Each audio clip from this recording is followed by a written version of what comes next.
Something that I'm extraordinarily conscious of is the most important thing in your life is your children.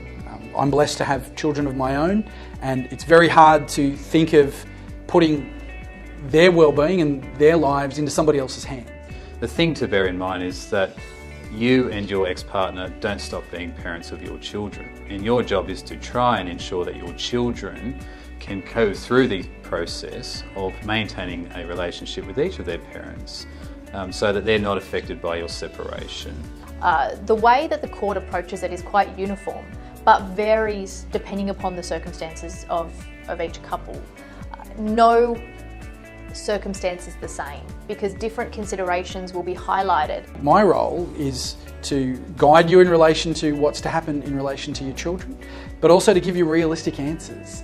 If your aim is to have a situation whereby your former spouse doesn't spend any time with the children, I'm going to tell you that that's very, very unlikely to happen. One of the things that you'll find out is that it's very much about the children, it's not about the mum and the dad that are going through it. At Coleman Greig, we're able to help you, to give you advice on the appropriate arrangements in your situation, depending on things such as the age of your children, the practical circumstances surrounding your living arrangements, and to give you advice on ensuring that those arrangements can be put in place in a clearly documented.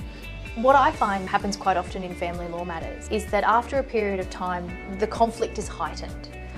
There's difficulties about the arrangements for the children, there's difficulties in communicating between the parties, and when tensions are high, the children often become the pawn.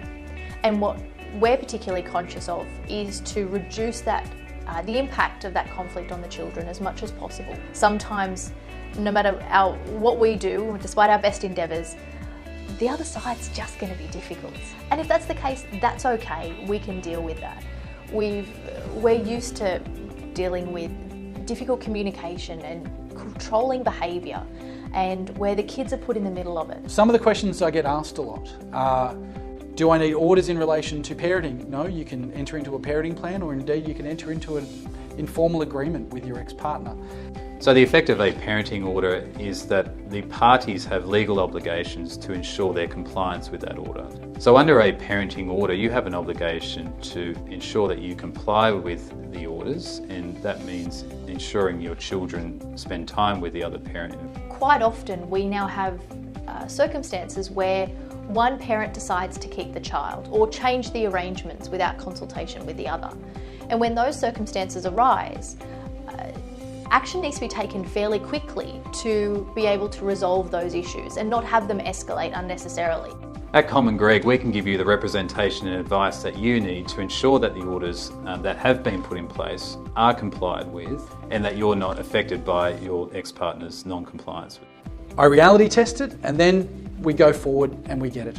Whether that's getting it in court or whether that's getting it through negotiation with the other side. It's my job to arm you with the tools to be able to protect your child as much as possible, but also to frame the case in such a way that the court can make the best and fairest decision it can. At the end of the day, you won't be a family that looks the same as you did before, but it's my role that in the future you can be a different sort of family, but that the conflict's minimised and that you can get on with your lives.